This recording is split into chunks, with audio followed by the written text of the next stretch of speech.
Welcome, everybody, to the latest episode of the Union Federation podcast here on both the Fandom Podcast Network and the BQN Network. Of course, this is a podcast that's going to cover everything that's happening in Starfleet and in the Union, otherwise known as Star Trek and the Orville. And right now, our mission is all about the final season of Star Trek Discovery. We hit the penultimate episode this week of the series, EP.09 Lagrange Point. And it's going to be an interesting conversation. Now, we don't have a full crew tonight. Kevin is off in sick bay. I'm sure he's probably flirting with the nurses. We just won't tell Aaron about that. And Haley might be joining us. Jet Reno is hard at work on her internet connection. You know how it is when you hit those space nebulas, black holes. They start messing with signal.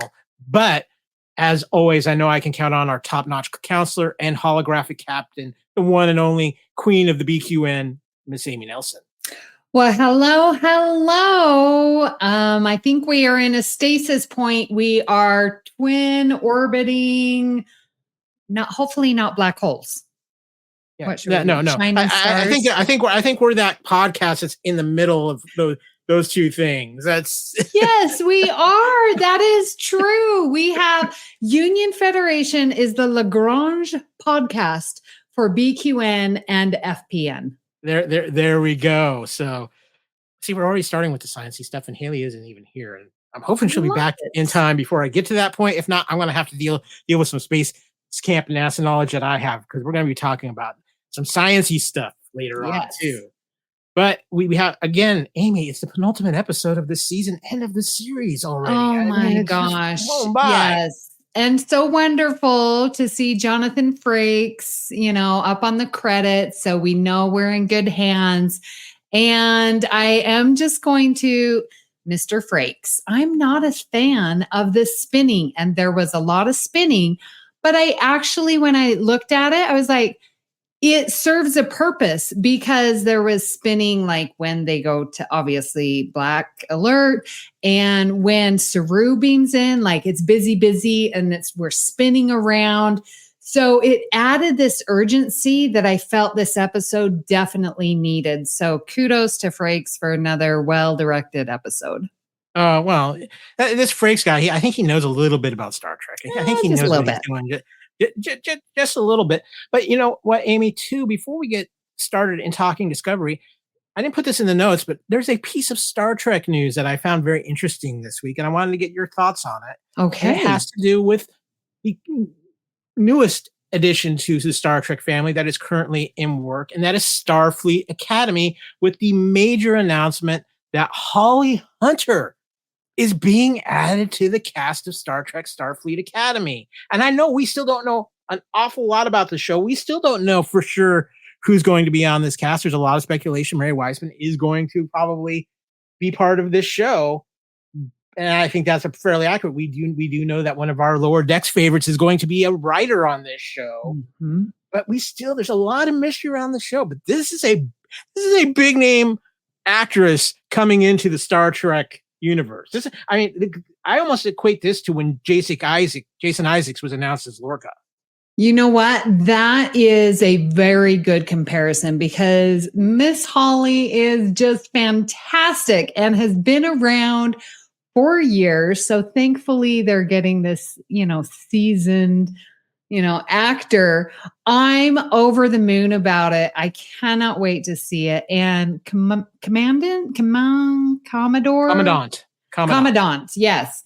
So that's interesting.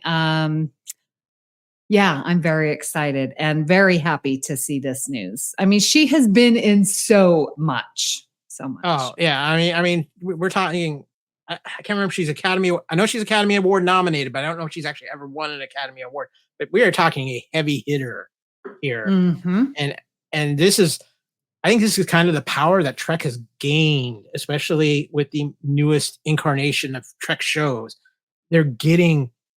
People are seeing, people kind of always felt it with the next gen cast, but I think there's something to be said about the tightness of the Discovery cast that people have been seeing, that I think is drawn, and with the Strange New Worlds cast as well, that's really drawing in a lot more name people into Star Trek. Yes. So she is an Academy Award winner, Best Actress in her performance in The Piano, 1993, but was also nominated 3 other times. So very well recognized, decorated actor. Very glad that she is in the Star Trek family. So, what's funny is, and I know I've talked about it in other episodes as we've covered this season of Discovery, but I do feel like there's some underlying things that have happened in this season that could be setting up some things for the Starfleet Academy show. For sure. For sure. Especially with Tilly. She's always, Adira is calling her Teach and Professor and stuff like that. And Burnham talking about her. So yeah, it's definitely getting set up for sure. Yeah. And I think we're going to see some familiar Discovery faces on that show. Besides Tilly, whether it's in cameo appearances or guest starring appearances through that first season. But I think there's, besides Tilly, there might be one more member of the crew that becomes part of the Starfleet Academy show. I mean, they could have Saru, teach culture class. I don't know. I mean, yeah, there's so much potential. I'm going to be honest with you. I could see Stamets coming over to Starfleet Academy. Right, because he did want to leave to continue his spore drive research. Remember, he was going to walk away from Starfleet. Yeah, so that could be a possibility as well. Yeah. So we're having a little fun. We're just teasing some things. But before we go any further, of course, this week we are going to be diving into Lagrange Point and talk everything that happened in this penultimate episode of Star Trek Discovery. So first and foremost, as always, spoiler alert.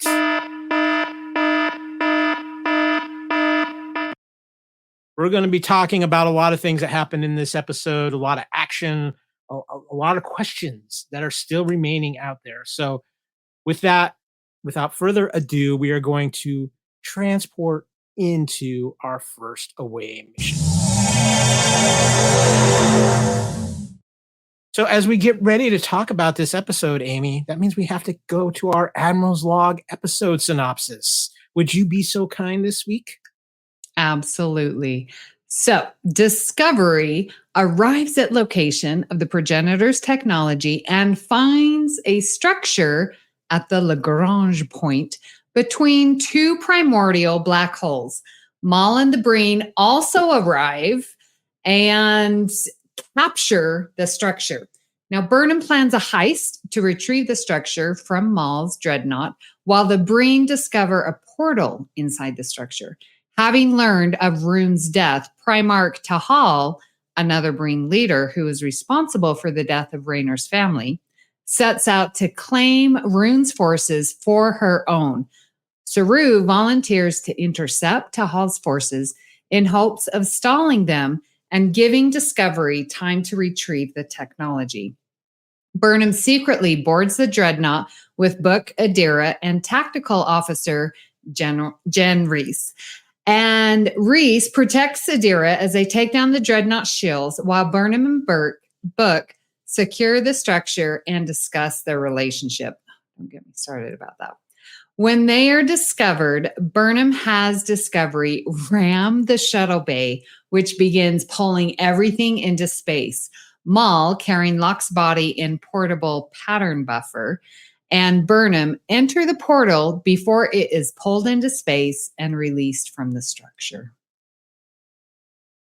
So, Amy, I really like this episode. I think it was one of the better episodes of Discovery we've had in a good while. And there's been some good episodes this season, but I think this has been my favorite episode of this season for a few things. I do have a couple of minor sticking points, but give me your first thoughts on this episode of Discovery.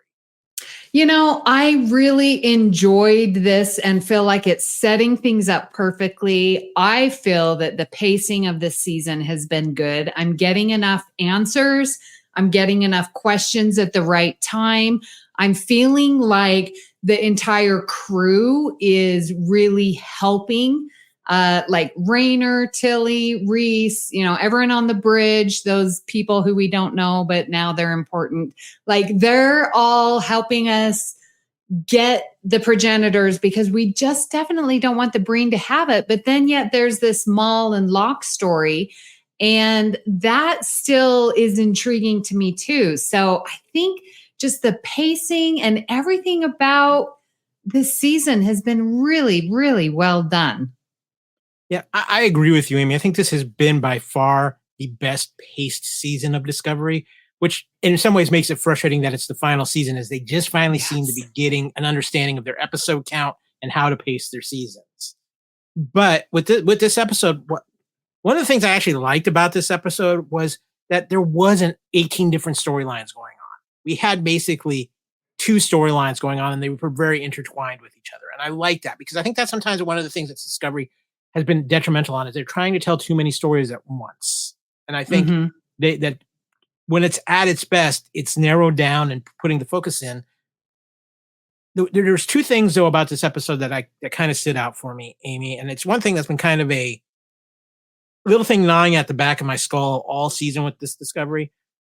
Well, I'm not going to knock the new members of our bridge crew that they have, but I feel like, wow, if Detmer and Owo got this kind of love and screen time in earlier seasons, they'd feel much more valuable if they were here now getting this screen time. But the screen time, I think, is still the same. They get their one-liners of, you can buy me a drink. It's 5:00 anywhere. Like, that's all the lines they got. Yeah, but I still think those lines have more meaning if it's Detmer and Owo, because we have more emotionally invested into them. Agreed. But looking at what we're seeing, I can understand why they're like, yeah, peace out. We're going to go continue our careers. Yeah. So that I get. The other thing, and we talked a little bit about this before we got started, Amy, is that, so last week, the whole big thing was, okay, we've got all these clue pieces. It gives us the map to where the progenitor's tech is, but we're going to beam over all the pieces combined over to the Breen. Well, okay, that's all fine and good. And I think this is just something the writers didn't maybe fully think about at the time.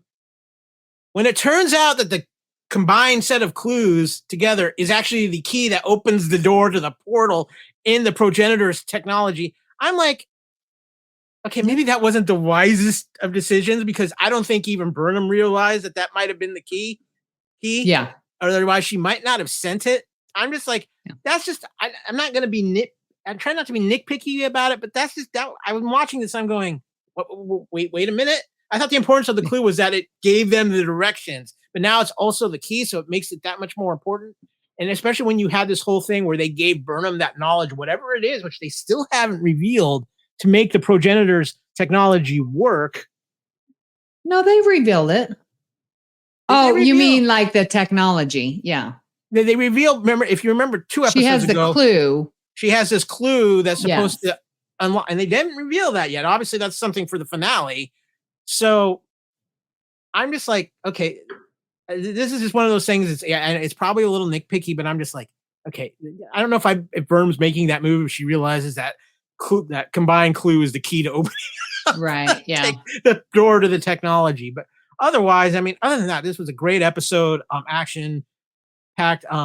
I'm going to ask you, you kind of said, don't get you started on this yet, but I got to ask, because we get Book and Burnham reconciling in this episode, Amy. A little. And my problem is that when you are having a serious discussion about a relationship that is supposed to mean something to you, then you're going to carve out some time to have a discussion. You're not going to be in the middle of a time-sensitive mission to discuss your feelings and how can we repair a relationship. I know why they did it, because that's when Burnham has her aha moments, is when she is active and her brain's functioning at like full throttle, but that doesn't mean it's the appropriate time. So I just felt like time after time, Burnham and Book are always talking about the relationship in the middle of a mission. That's not the appropriate time, and that's not a healthy way to have an open dialogue with a partner whom you are supposed to be involved with and love. So I agree with your points, Amy. And if it was any other relationship but Burnham and Book, but this is when they seem to always have the Exactly my point. Yeah. It's a show in the show. And under the circumstances of we're on a mission, we don't know if we're ever going to actually make it back from too. I think, emotions kind of, you get that brief moment to share something because you want to get it out because it's important. But then is that a real relationship or is that a relationship out of crisis trauma? That's different. I think for Burnham and Book, it is a real relationship because that's how the relationship has always been. But they've had enough moments too, where I think there's more to them than just in those crisis moments. But I just think, that's when they're probably at their most focused and best to have this conversation. As much as I hate to say that it's a flaw. I mean, so character flaw for both of them, but it was still a great moment for them to have their conversation. And I got to give a quick shout out to those great disguises because they hid Soneqa's hair beautifully in the disguise. I was wondering about that. I'm like, is it like wrapped up in it? Is it, swung around? Like, I was like, oh, well, they're going to see that it's not a Breen because her braids are going to be hanging out, but they wrap them up quite tightly. Didn't even tell. Well, and then another point I want to bring about this episode, something I was so glad, is obviously the return of Saru. Doug Jones, always amazing as this character. One of my favorite parts of, I'm a huge Doug Jones fan. I've met the man in person. He is one of the most wonderful human beings on the face of the planet. I mean, I've been lucky enough to meet him a couple of times. And just if you were to look up the word kind in the dictionary, it would be his picture. Yeah. But how he's grown Saru, even in the last 2 seasons of Discovery, has been so phenomenal. Mm-hmm. And to see him in this, where you have his relationship and he's just come back, but yet he's putting his life on the line to go on this mission to be as delay tactics in a shuttle against a fleet of Breen. A dreadnought. A whole fleet. They said a whole fleet. So, I'm curious to see where that's going to play out. But it was just so. I know he would be back, but he was gone too much of this season already. Yeah, it was sad to not have him in the middle episodes. I am very happy, though, that we got to see Tarina last week by herself, being the amazing woman that she is. And so they're developing each of them independently and yet still together. And I really, really love that. And I loved when Saru put Tarina in her place very respectfully and kindly and with love. But it was like, Tarina, you think your species are the only one who can follow logic? Because I can follow logic too. I know when to, put the mission over emotions. I thought that was so wonderful to have them show when to communicate appropriately, right? They pulled off, they were on the side, they were themselves. It wasn't, time sensitive mission. They had a wonderful discussion and I felt like they grew together. I loved that. So real quick, Jet Reno did her magic work. I was able to figure out the portable pattern buffer.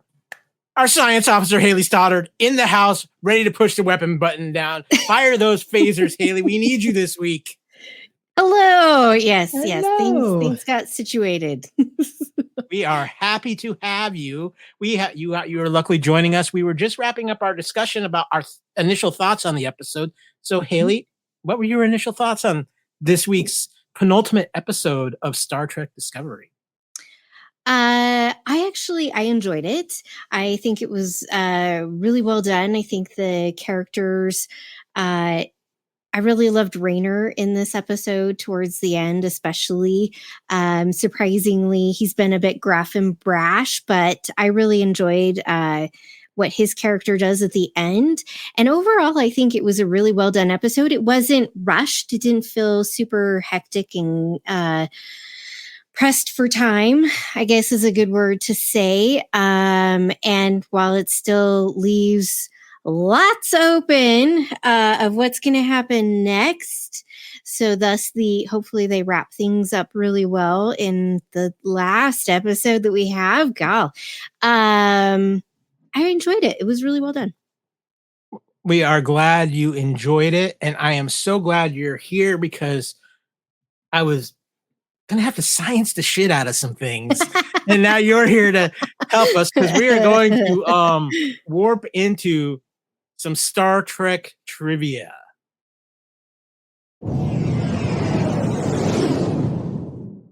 So yes, normally we have some trivia about the episode. We find some Easter eggs and stuff. Not a lot in this episode, but Haley, I was thinking of you. I am going to just hand this section over to you because Haley, I need you to science the shit out of this.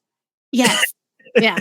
Well, and Amy, this is math. So Amy, Amy and Haley got this conversation here. So, all right. So I'll read what you've got here in the notes because we're going to be talking about Lagrange points. And for those of you who don't know what they are, hopefully we can help you know what they are and figure it out and not be confused. So Lagrange points are positions in space where objects sent there tend to stay put. At Lagrange points, the gravitational pull of two large masses precisely equals the centripetal force required for a small object to move with them. These points in space can be used by spacecraft to reduce fuel consumption needed to remain in position. Lagrange points are positions in space where the gravitational forces of a two-body system, much like Sun and Earth, two stars. In this week's episode, we have a binary system of two black holes, which we actually did have happen not too long ago. They actually discovered that two black holes had merged and created a super black hole. That's right. Yeah, that's super scary, right? So they produce enhanced regions of attraction and repulsion between the 2 points. These can be used, again, to keep fuel consumption down, keep an object steady in space, as we see in this week's episode. So we have these 2 points kind of where essentially almost in the middle of these 2 black holes, objects are stationary because the gravitational pull from both of the black holes, or 2 stars, or a pulsar and a star, or a black hole and a star, depending on what your binary systems are. The gravitational pull is centripetal, so it stays stationary in one spot because neither object can pull something smaller in between the 2. So this week it was the canister, whatever thingy. I don't know what we want to call it. I'm calling it a canister. Was stuck between these 2 black holes because neither had enough force to move it towards either one of them. Discovery beams in. They're closer to one black hole. They're getting stuck and pulled into it. And as they say, hey, let's go towards the other one so we can get out of the well of this one. Yeah. Does that help, Kyle? No. I mean, I for me personally, I understand a little bit. I got a little NASA in me too, and everything like that. But it's still better when I have my top-notch science officer and my top-notch math officer to, give a proper explanation, not only for me but for all the amazing listeners out there. And I know Kevin's feeling under the weather, so he really needs an extra explanation about this one. So. Amy, do you have any more that you want to add? Yes. So can I add sort of the math? Because that's a whole bunch of physics and science, and I love it because it's the application of math. But these Lagrange points were discovered by Leonard Euler. Euler is one of my favorite mathematicians. This is around, it's the 18th century, around 1750 is when he discovered these points, L1, L2, and L3 is how he described them. And Leonard Euler is just this amazing mathematician, super smart. The letter E, if you remember, 2.718, and that is for like continuous, Kyle, you will know, inflation and continuous interest is E. That E is Euler's number, 2.718. So super important mathematician who did this in the 18th century. Okay. All right. Then I have a question for you, Amy. This mathematician found them, but yet they're named after another Italian French mathematician Joseph Louis Lagrange. Uh-huh. So can you explain that to me a little? You know about that? Yes. So Euler built upon Lagrange, who discovered like the remaining 2 points, but Euler really was, and he's a Swiss mathematician. Gotcha. So yes. I feel a little bit better about it. Yes, super black holes are scary. 2 black holes right next to each other, they're scary. I also now feel like I have a little bit better understanding about aspects of the movie Interstellar too, for some reason. I don't know. Yes, but exactly. No. Okay, so let me just so if you're watching on YouTube, the linear points L1, L2, L3, those are in a straight line. That's what Euler found. Now Lagrange found the other 2 points, L4 and L5, that are also Lagrange points. And so that's why we give the credit. And it was like only 20 years later. So that it's all contemporary, awesome math going on. Gotcha. I've been educated. This officially will meet our requirements for us to be a show on PBS, because we've met our educational requirements now. So, yes. But with that, guys, let's get into some of our episode points, because there is a couple out there. And the first one I am calling, because this is just me and I'm quoting one of my favorite movies, Burnham gets her Danny Ocean on, as in Ocean's 11, because she comes up with the ultimate heist scheme that I think puts anything Danny Ocean went to shame. Because, I mean, you are flying through the exhaust port of a dreadnought. You are ending up flying your starship into the shuttle bay of a much bigger starship, causing everything to explode out into space. And yet you end up chasing your basic rival for this season through a portal to parts unknown. Yeah, Burnham was running the gauntlet with her plan this episode, guys. We know Burnham likes to take risks, but Amy, she went all out in this episode. Yeah, I felt like, and now that you're comparing it to Ocean's 11, I wish we would have had more of that. And Jonathan Frakes knows how to do this. So I'm just, maybe it was time constraints, because I felt like her explanation was like to A, then B, then C, then D, then we're done. And it was like, I felt like I needed to see a little bit more Ocean's 11 from it. And that's my only complaint. Like the plan was set, and it just seemed like, okay, we're going to do A, B, C, D, and then we're done. Do you know what I'm saying? Yeah. I kind of feel like too that, obviously Burnham is your George Clooney. I think Book is probably your Brad Pitt. Adira kind of felt like the Matt Damon to me. Oh, yep. For this, and then,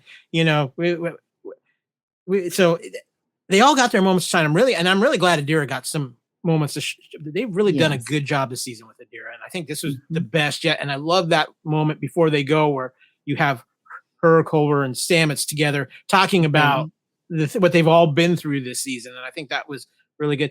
But Haley, what about you? Do you think Burnham had a good Danny Ocean plan here to get this thing from point A, from between these 2 black holes, from off the dreadnought, and then blowing everything out in space on the fly, much no less? I mean, yeah, I'm not playing poker with Michael Burnham anytime soon. I know that. Well, and to be fair, yes, like plans can go smoothly, but when do they ever? So hijinks always ensues. There's always something that's going to go awry and go amiss. And it wouldn't be good drama if it didn't. So I think the plan was good. It made sense. I agree that like it would have been nice, to have, if the episode had been a little bit longer, maybe we could have seen all the little behind the scenes stuff that we, can say in our heads was going on, to put this plan in motion. So while that was great, obviously it didn't work out as it probably shouldn't. I don't know. I was kind of hoping that it would, honestly, because to some degree, right? That, the tech, I'm not even going to call it the tech. It's like the canister portal to the tech kind of thing. I almost wish like they had gotten it aboard even after, you know, Maul and Burnham go through it, rather than it going out and ending up exploding into some portal that's now in space, so they can't beam it aboard. And now what do we do? And I'm also wondering, is the portal going to get pulled in by the gravitational pull? Because it is kind of an object, even though it's not really an object. It still has ions and atoms, and it's still formed of things. So it's could get pulled into the black hole. The larger one, obviously, which of course is the one that's the closest to. So that's probably my only issue with this whole thing, because it was nice to see the Breen, you know, trying to figure out what is this thing, what does it do, how does it work, sending people and they're disappearing. And it was nice to see them try to figure out how to get it aboard and whatnot. But now I'm just utterly perplexed. Amy? Again, I'm a little irked at the Breen of just sending in people. Like, you don't care. Send in a probe. I know, but still, you're going to get more information from a probe than a person. And if you lose a probe, like it's just annoying. And that Maul was like, send your best person. And I'm like, no, if this was on Discovery, Burnham would first send a probe and then she would go in herself. I mean, let's just be clear. But that's also showing the difference in the Breen too. Yeah, because it just and Maul and logical. Well, but come on. Is Maul using logic right now too? Oh, she's all emotion. It's sheer pure emotion. It's all about getting Locke back. Like that's all that matters to her. And so it is nothing but pure emotion that she's going on. So she's not thinking and she never really has. I don't think her character is ever really been like that, honestly. And then she's like screaming at the Breen guy, tell me what you know. It's like, dude, you know as much as I know. Like, don't be screaming at me. Well, logic is definitely not Maul's strong suit. Vulcan right. So, guys, the next moment I want to get to, and this is one of my favorite, it's a two-part thing because it was two of my favorite moments in the episode, but I want to talk about Raynor finally taking the chair. But I got to go back to that moment with Tilly where they're talking about how he just stays as far away from the chair as he can. You have that great moment where he explains to her why he made Tilly his first officer while the captain is away, and then him sitting in the chair. And I might have to look into some copyright stuff because, you know, when I do a Culture Clash, he goes, "Let's do this." I do, "Let's do this" thing. So I'm thinking he got it from me, you know. So I think that tells me I'm ready for my captain official Discovery turn into the Discovery captain's chair, because as we learned later in the Ready Room, it's been a series of musical chairs at captain. But what a great moment for Raynor. Raynor has been one of my favorite things of this season. A great character to go from this guy just annoys the hell out of me because of how he is, to see again the character arc and growth he has. And yes, he's grown and he's adapted, but he still has his way. And that's what I like about it. He's adapted, but he's still kept true to his own beliefs too. What a phenomenal arc for this character. And I can't wait to see how integral a part he's going to end up be playing in the series finale, because I think he's going to have a very big part to play. Amy. Yeah, you know, it was interesting because I think Tilly and Raynor, and then by assumption, the whole crew and Raynor, like, how are we communicating? And, you know, Tilly's talking to Reese and it's like, man, he's just pacing. And it's like, yeah, we've all noticed. And then she's like, why don't you take the chair? And we all support you. Burnham supports you. We all support you. Take the chair. And then he's like, you know, thanks for pointing that out to me, but I don't need your frilly frou-frou stuff. So I'd like to ask your opinion, because I too feel this way, where it's like, I'm a teacher. I constantly am positively reinforcing. I mean, I have been trained to do so. And for me, that works when people do that to me, like I feel more motivated, I feel more loved and cared. But that doesn't work for Rainer. And he respectfully is like, yeah, do you know why I chose you as number one? Because of this. And I don't need your feel good motivational speeches. And that's good for him. It probably doesn't work for him. And he knows that about himself. So where is that middle ground of speaking to someone where I and Tilly, that's how we speak. That's how we show our love, is through positive reinforcement. But then how do we change that when this person is asking us not to do that? So let me, if I can weigh in just real quickly, a couple of points to that. I think that shows, though, the strength of understanding that Tilly and Rainer have for each other, because Tilly doesn't get upset. She smiles. Yeah, so exactly. I think that it's a realization of respect they have for each other. They're that honest with each other about things in a respectful way. Rainer obviously strongly respects Tilly, but he's also going to say, "Well, you quit being you," you know. And it's almost, you feel like he kind of said it and he's serious, but it's also a playful thing. But I also think there was something with this, right? Is that until Burnham showed him the trust to make that maneuver into the shuttle bay, he didn't feel comfortable in the captain's chair. And I think it was having that moment of Burnham showing that complete trust in him to do that, she literally put her life in his hands, and that kind of trust put him in a position of comfortable to where he felt like he could sit in the chair. And I love how he, hits the chair like, okay, I'm back to an old friend. Because, I mean, this is somebody who lost his captaincy, who had to go through a humbling experience. So maybe he didn't feel he deserved the chair until that moment. And then he realized not only that Burnham is counting on him, he needs to be in the chair for that moment. And I think there's a lot of that. And again, I think at least with Tilly, I'm not going to say for the rest of the bridge crew, but with Tilly, it's a mutual understanding of each other, and it's just and respect, and that's just how they can be with each other. Haley, I don't know what you think, but that's kind of just where I was pulling it from. Yeah. No, I think it's his arc has been really wonderful, because I was super annoyed with him, didn't like him at first. I thought was like, okay, who is this like douche canoe? So, but now I really do enjoy his character. I hope that they can put him somewhere else and continue this character on in some other show. Hopefully, I'd like that. Academy. Sorry, something in my throat. I would like to see his character some more, so I think that would be great. I love that he finally does have the confidence at the end to take the chair. I think that's in part because he realizes that the actual captain, is now in this portal, whatever. I don't even know what it is. Portal in space. Yeah. It's not a wormhole. It's a portal in space, I think. I'm not sure. So he has to sit in the chair, I think, because Tilly points out, you're making us all kind of nervous by pacing.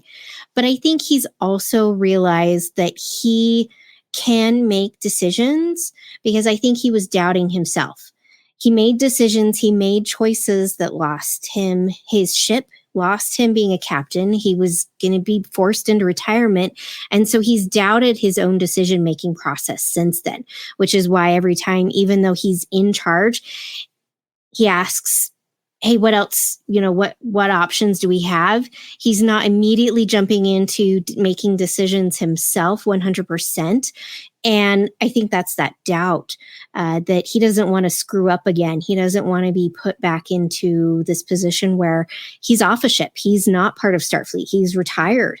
And that's a scary thing for him. So I think that it just took him a while to build his confidence back that he can make decisions while still getting input and sit in the captain's chair knowing that his decisions are correct, right? And so I think that was a big hurdle for him to overcome. I love the callback where I want to know, first of all, where someone in the 32nd century, he must love history, and specifically like Earth history to pull Foxhole out of. Because that is like World War I, World War II reference there. So that was like super cool for me as someone who really loves history. I really am fascinated by World War I, especially World War II history, and the psychology of it. So I loved that reference of him telling Tilly, if we were in a foxhole, I wouldn't kill you. I loved that. So I was like, where did he pull this out from? So that was great. And I think, Amy, to your point, how do we handle someone who doesn't take positive reinforcement? It's not necessarily that he relies on negative reinforcement to encourage himself, but he doesn't like the positive reinforcement. I think that might be partly just because of, his culture, his race that he is. But also, I have clients that I struggle with this, and they, I try to bring some kind of positivity. I try to encourage them in things. And I think sometimes for us, as far as that goes, when we realize that someone in their life, it's usually trauma, it's usually they've gone through a lot, their parents were super negative, authoritarian. Rainer grew up on this planet where, they were controlled by the Breen. And these negative things, that becomes a cycle. And so positive reinforcement doesn't work for people like that because they don't know what that means. All they've ever been raised on is authoritarianism and that negativity. And so a lot of the times it's getting to the root of why does, being positive and encouragement not work for them?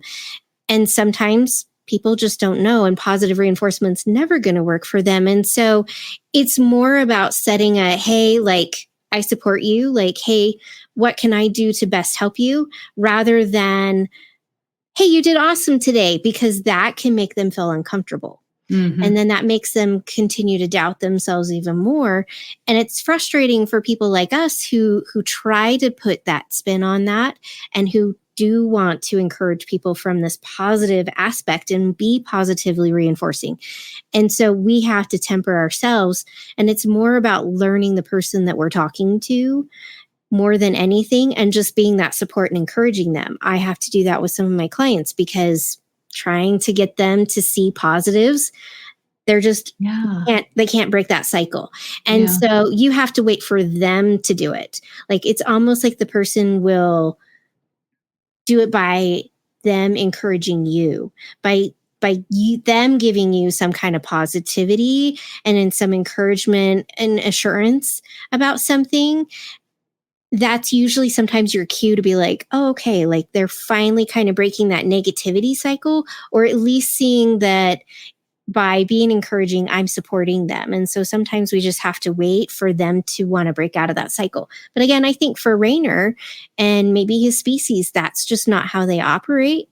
And so I loved that Tilly was trying to do that for him and get him to understand, like, it's a tense, stressful situation.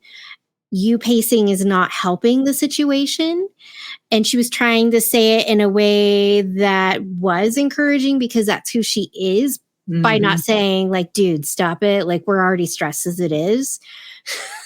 But sometimes I think with people like this, you have to say it as it is. Like, dude, stop pacing. We're stressed as it is. That's not helping.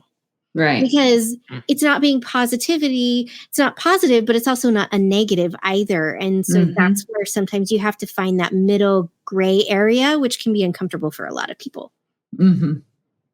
All great. Hopefully points. that makes sense. Yes, it does. And those are all great points. And as always, I know I can count on you guys to bring in some excellent points in conversation, which also leads me to the third point for this particular away mission.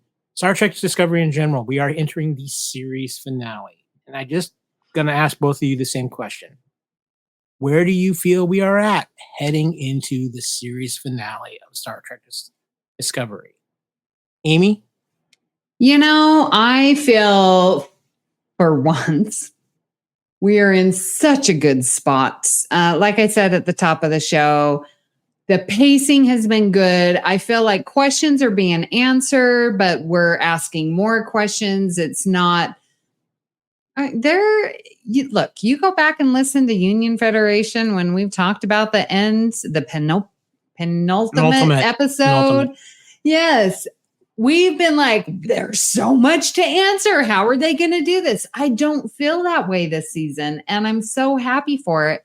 I'm enjoying this ride. I feel like there's enough to have happen. We're going to get wonderful closure. And my goodness, we better get that Saru and Tarina wedding something. I don't need a whole episode. I just need a something of those two joining together. Okay. Now, before you answer, Haley, I do have another question for Ms. Nelson on this, because I could have sworn I saw somewhere in the BQN Discord, somebody may have dropped something that the episode finale might be running about 86 minutes. Yes. So Christos is going to the premiere Wednesday. I know, La-ti-da in LA. So, and for the email that he got, he said that it's 86 minutes. So that gives me a little bit more hope, because I'm not quite where you are, Amy. I'm close, but I still feel like there's a lot of dangling plot threads out there with the progenitors, with Locke, with what's going to happen? How are they going to wrap this up? Because it's going to be interesting to me, because I think this is going to be a totally different ending from any type of Star Trek show we've seen before. I really think this is going to be something totally different, but that's just me. But I agree with you, Amy, and we've talked about this. The pacing of the season has probably been the best pacing of any season of Discovery. And like I said, that's where almost it's a shame that this is the last season, because it seems like they're finally figuring that aspect of it out. And it's like, I wish we're getting at least 2 more seasons if they are starting to figure this out like this. But Haley, where are you at as we head into the final episode of Star Trek Discovery? I would also agree that I feel like this is, I don't feel as many questions are not being answered. And I know you feel a little differently, Kyle, but that's all right. Like, we all can be different. But I do feel that I'm nervous a little bit, just because of previous seasons where we've had stuff kind of left in the open and we've had a lot thrown at us. But they really haven't thrown a whole lot of new stuff. It's really just been about the progenitor stuff and like how the crew feels about, finding this technology that created all of existence, all of the species essentially in the entire galaxy all stem from this. And, what does that mean for them? And what does that mean for humanity going forward? So I think like those are kind of the 2 big points, right? I mean, obviously there's what's going to happen with Maul and Locke as well, but like I still feel like that's like a smaller question as composed to like, what does this progenitor tech mean and how do they protect it? And how does the crew handle knowing whatever we find out in the last episode? So I'm feeling comfortable. I don't feel like it's been super rushed, and I'm very intrigued as to where it goes. And again, maybe some of these characters carry on into some other episode series, and yeah. And that's cool. It's going to be 86 minutes. That's going to be... That gives me a little bit more hope, because I think we can all agree one of Discovery's biggest flaws through its run has been its ability to stick the landing. Yeah. Well, at what point in the series did they realize they weren't going to have another one? Well, and that's the question. And, it's interesting. We'll talk about this a little bit more, but I know in the Ready Room discussion, they were talking with Blue, and it came up. It had been 18 months since they wrapped this season.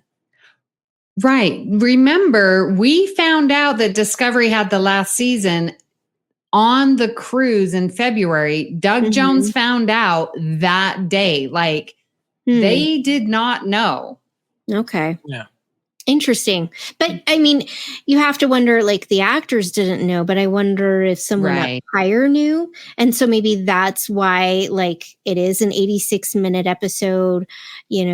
Perhaps it's the entirety. They didn't cut anything out in editing process. I mean, we don't know exactly why, but I wonder, like someone up higher knew, and maybe they were like, okay, let's give it the nod and send off that we needed to. Well, and remember, they went back and filmed more. So we are getting that additional. So I think that's why, to get that final wrap up. Yeah. Because, Doug Jones, when he got off the ship, he had to fly out to film his last few scenes. Maybe that's the wedding scene that you're hoping for. Maybe that's, because I can imagine that wouldn't have necessarily been in the original episode. And maybe perhaps they added it in or added a little more to that. I'm hoping that, Book and Burnham get back together. I think they had really good discussion in the previous episode. And I think Burnham has learned a lot about herself, which I can kind of relate to some of the stuff that she was talking about. So the fears and whatnot. So I'm hoping that they decide that maybe they do need to give a chance because they were both worried about screwing it up. Yeah. So, well, with that is going to lead us into our second away mission, which means it's going to be time to talk the Ready.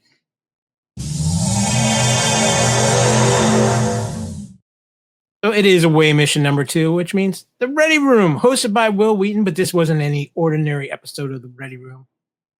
Once again, the beloved return of Jonathan Frakes to the Ready Room, which always to me has been some of the best episodes of the Ready Room since they've done it. Plus, we got a 25-minute episode of the Ready Room because of it too. So, guys, we didn't just have Jonathan Frakes. We have Blue Del Barrio with us as well.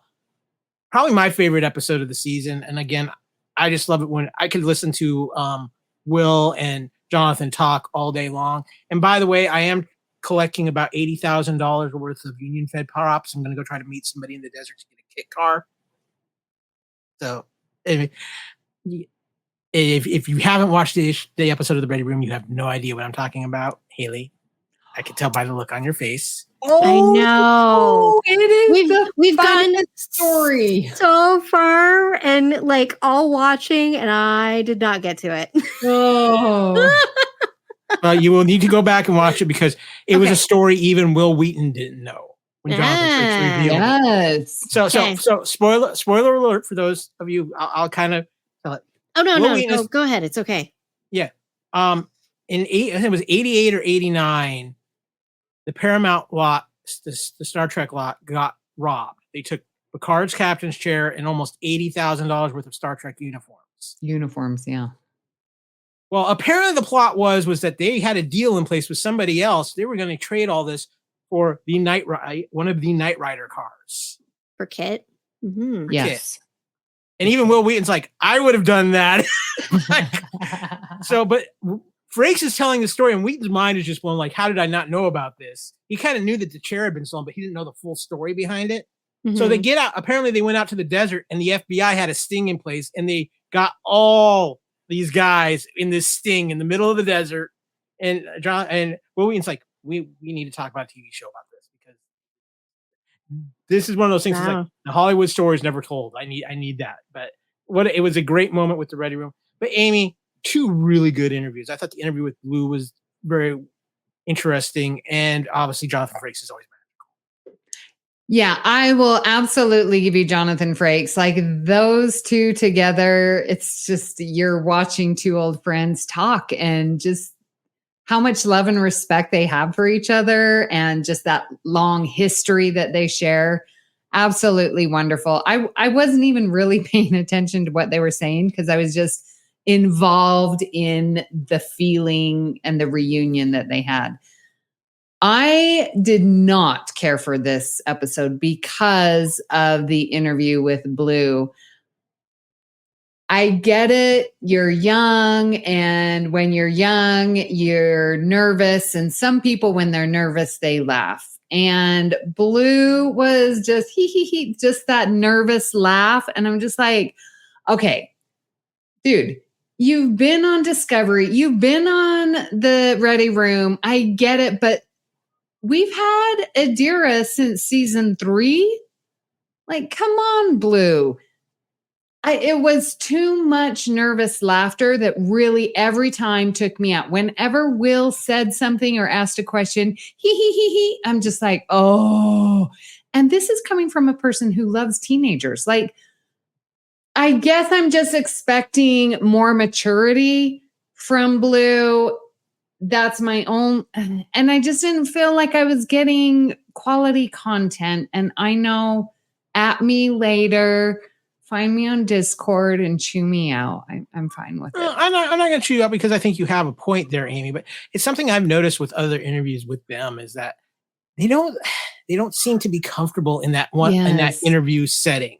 Mm-hmm. But I do think Blue brought out a couple of really interesting points. One, again, the fact that it had been 18 months since they had rapped, and to process that for them, that's a lot. And like Blue said in there, it's like on one hand, it feels like a lifetime. And on the other hand, it felt like it just went by for them. And that's interesting. But Blue did something else at the end of the interview, which I thought was just really touching. And you could see it really got to Wil Wheaton too. And it's when Blue said, "You're the bridge that brought us here. You did it first." And it was genuine. Mm-hmm. And I haven't seen Wil get that choked up in a while, because he had a hard time doing it. He had to regather himself doing the transition to the interview with Jonathan Frakes. Yeah, his eyes, gave it away. Yeah, I thought that was a very touching moment, and one of the funnest Ready Room segments that I had in a while was the musical chairs of the Discovery captainship, and as they tried to figure out all the people who had actually been in the captain's chair of the Discovery since the show had started. So, guys, I'm going to test you. Who can you name that has been in the captain's chair for Discovery? Haley? Amy? Come on, you're your team. Lorca, okay. Giorgio, Burnham, Mirror Burnham, Saru, Tilly, Rainer, Tilly, Captain Killy. Yep. And Reese, because he takes the con. Mm-hmm. Oh, Haley, if you don't get the last one, I'm going to be highly disappointed in you. Did Stamets ever? No. Okay. Oh, Pike, duh. Yes. Yeah, thank you. Oh my gosh. I was like, it's a holiday, okay? If you forgot Pike, I was gonna go. You lost me able to call him Captain Shiny Pants ever again. True, I would lose that so bad. But no, I again, and going back, just anytime Jonathan Frakes is on the screen, and one of the things with Jonathan too is, and because Patrick is getting older, and obviously Shatner is also older, and we don't have much of those original crew left. Now, I'm going to ask you guys this because, you don't see the DS9 crew out there a lot. You started to see more of the Voyager crew, but it really kind of feels like at this point, Jonathan Frakes is kind of the godfather, like grandfather of Star Trek at this point to me, because of his directing in it, because of his staying so involved with Trek. Even after, still, doing seasons of Picard and everything like that, but his involvement in directing episodes, his involvement with the actors, his still presence at conventions. He really does feel like right now, Jonathan Frakes is at the head of the table of Trek. And just, he is that godfather that has all the respect, even though, obviously Patrick probably walks into a room and gets all that instant respect even from Jonathan, but Jonathan is kind of like the on the scene captain of Star Trek right now. And I was just kind of wondering if you guys were kind of getting that vibe as well. Yeah. Mm-hmm.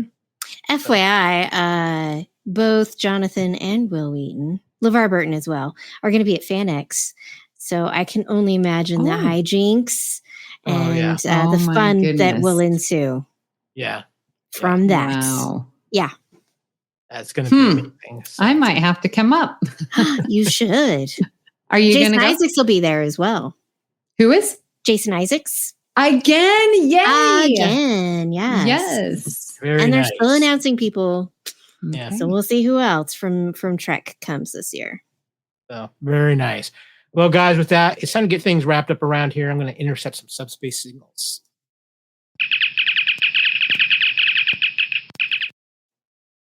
Okay, guys, and as always, the first subspace signal we always get is the Orb of Prophecy. And for the last time, it is the Orb of Prophecy for Star Trek Discovery, the series finale, Life Itself. In Life Itself, trapped inside a mysterious alien portal that defies familiar rules of time, space, and gravity, Captain Burnham must fight Maul and the environment itself in order to locate the progenitor's technology and secure it for the Federation. Meanwhile, Book puts himself in harm's way to help Burnham survive, and Raynor leads the USS Discovery in an epic winner-takes-all battle against Breen forces. But how? The Discovery fits inside their ship. Right? Oh, they're so huge. I think the spore drive might play a part in this. I'm just going to. I don't. Okay, why didn't they use Book's ship to go into? Because Book doesn't have a ship anymore. It was destroyed last season. Oh, shoot. Mm-hmm. Okay, that's right. Yeah. And what part is Saru going to play? I think that's going to be just as interesting. There's. Yeah. I truthfully do feel like this is the most anticipated finale. Like they've really just put the pieces in place to where you're just really truly interested in. It's not so much how are they going to pull this off because there's so much to do. It's just how are they going to pull this off within the story itself.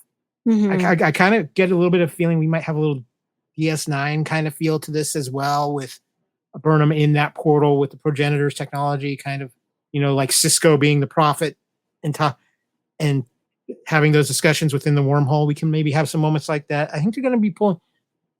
I'm expecting a lot of Easter eggs. Let me put it that way. I think we could see a lot of Easter eggs in this episode. Maybe. I mean, because we never saw where necessarily the progenitors came from.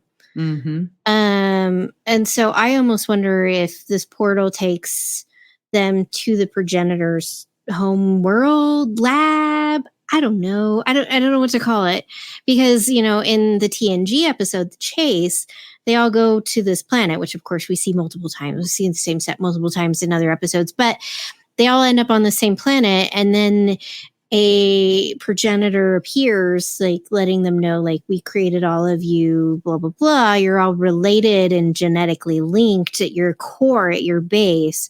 And so, where they came from has always remained a mystery. So, yeah. I'm just very intrigued as to like how this portal, where the portal has taken them as far as that goes. And obviously Burnham, she says, in this episode, I have the last piece of the puzzle. Maul doesn't have it. Do we go together to get this? Do you work with me? We'll bring Locke back, but we've got to keep it safe from the Breen. Like, I don't even know. Because I don't think Maul wants to be in charge of the Breen, honestly. Yeah. She just wants Locke. Locke. Yeah. And she just wants to go off and have life as she sees fit. And so, like, I don't even think she cares. She was just using the Breen. But I think she would be okay if Locke was ruler. Well, yeah. Yeah. But yeah, so I just don't know. Do we even know? We keep saying progenitors technology. Like, what is it? Like in Search for Spock, I know what the Genesis device is. I know you put it to the planet. It does its thing. It regenerates. Like, I have a visual. Is it a gun where you point it at someone and their DNA splits and I don't think so. Splatters? Like, I want to see what it is. We're seeing the wine cooler, the wine barrel. Now it's a portal. Like, yeah. What is this? The Guardian? Amy, I have a feeling it's going to be very, very metaphysical. What does that mean? Means it's going to be something where they're not that be your like, brain controls. That, well, not so much that your brain controls, but I don't know if there's going to be a physical object that's the tech. per se. That, that it's like an energy. Maybe it's I just don't see where it's a weapon and you get it and you shoot it at something. I think. Well, I don't think so either, but I would like to know what it is. The best thing I can equate it to is I can see it being like this big ball of like programmable matter. And it's what you need it to be. But it's not programmable matter because that. No, but I'm just using that as a concept thought process. Yeah. Fine. But I would like to see it. I have an idea. Okay. And it's going to pull in like other stuff here, but this is my thought process on this whole thing of how it could potentially work and what it potentially could be. I'm pulling from Men in Black, okay? So we are in our galaxy, we're in our universe, all that stuff in the marble, right?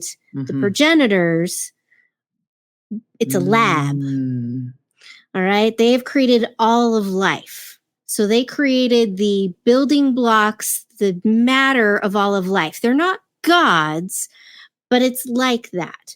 And so they are kind of overseers of all of the building blocks of human life, humanoid life, all the species that Star Trek has ever encountered. These guys created those building blocks. And then as evolution took place and things changed, like, the Romulans and the Vulcans have a genetic link. They are genetically related, so there was the genetic start. So I look at it as the tech is really it is what was created in a lab. So in some fashion, I'm not saying it's going to be a lab, but in some fashion, there is laboratory something that has the base code that life stemmed from well before Enterprise and all that stuff, right? Because all of this goes back to pre TOS, right? So the base code, the genetic code, without any alterations, without any evolution to it that, led to all the differences between the Klingons and the humans and the Vulcans and the Romulans and everything else, every species we've ever encountered, it is the base DNA.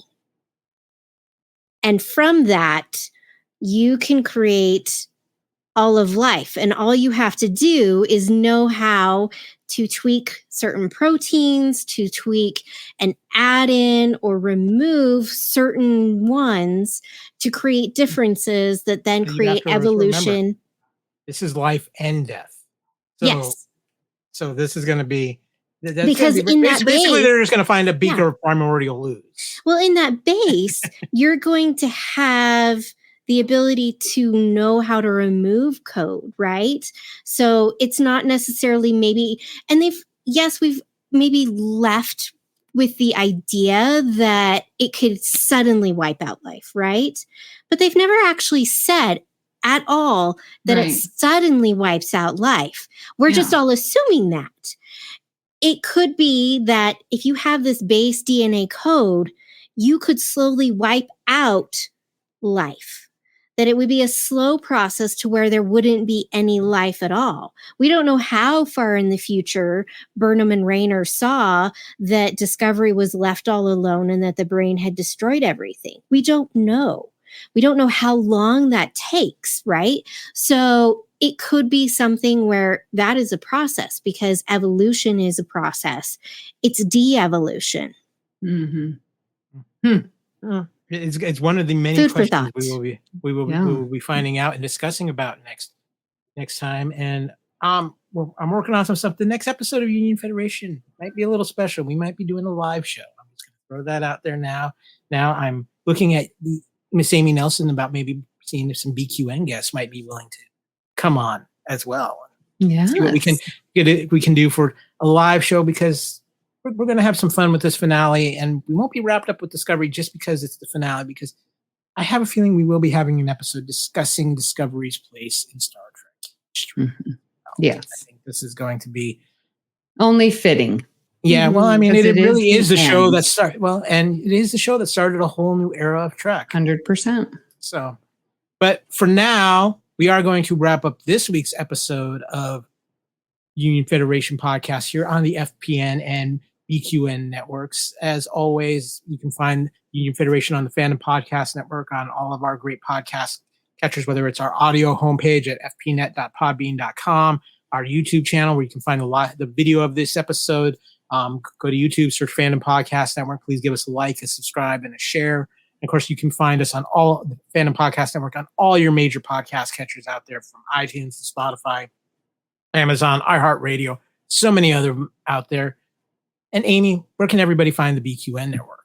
Well, hey, listen, find us out on the social medias at BQN Podcasts, Twitter, Instagram, our Facebook group, BQN Collective, and our Discord server. Please find me, Amy Nelson 522. You can hear me talking Star Trek on All Good Things. And you can just search anywhere for All Good Things. It'll pop up. Search Union Fed. That'll pop up. You can like and subscribe. Very good. Haley, where can people find you on social media? You can find me on Instagram and Blue Sky. Still at my beloved, I'm so happy I got it, at Trekkie01D. Of course, you can find the Fandom Podcast Network at FanPod Network on Twitter, also on Facebook, as well as Union Federation Podcast on Twitter and on Facebook. And of course, you can find me, Kyle, at AKyleW on Twitter, on Discord. You can find me on Instagram and Threads at AKyleFandom. And you can also find me on, of course, on the Facebook page, all the great shows of the Fandom Podcast Network. And you can find me on Letterboxd at KSport16. Too many places I can't track anymore. There's too many.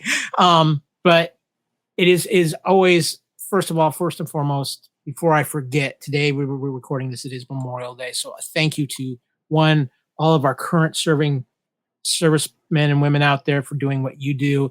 And a special thank you to all those servicemen and women who sacrificed themselves and paid the ultimate price, but for serving what they believed in and serving this country. And, we're not perfect, but you know what?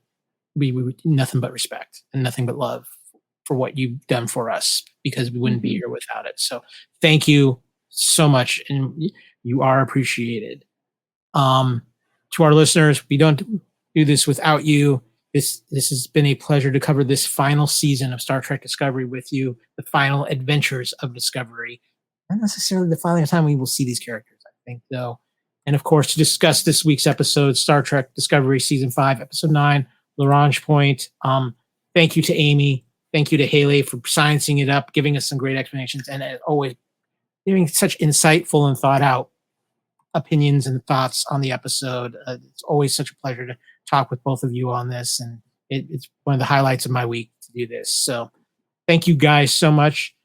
From here, it is now time to close up those hailing frequencies, and we will see you next time for the season finale of Star Trek Discovery, Life Itself.